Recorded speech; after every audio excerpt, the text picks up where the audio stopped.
Binadamu hapa duniani ukicheka kwenye jambo lolote la sheria ya Mwenyezi Mungu Subhanahu wa Ta'ala, ujue lile jambo lina bukaa yake mbele ya Mwenyezi Mungu Subhanahu wa Ta'ala, kuna kulia kwake. Yani wewe kuna sheria ya Mwenyezi Mungu waidhereu, alafu wakati umo kwenye kuidhereu ile sheria ukawa unaifuatiliza ndani yake na kucheka, basi ujue kicheko kile kina kilio chake ambacho kwamba cha kusubiria siku ya Kiyama. Nenda katika suratul Mutaffifin, Mwenyezi Mungu anasema innal ladhina ajramu kanu minal ladhina amanu yadhhakun, wanawacheka wale walioamini hao watu ajram. Wa idha marru bihim yataghamazun, alafu wanawafanyia istihza, wanaongeza dhambi jingine.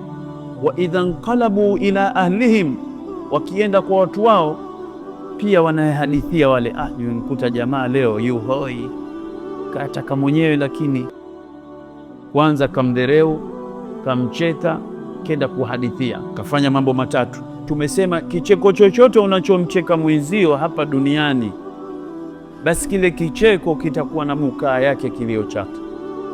Kinachotokea nini siku ya Kiyama?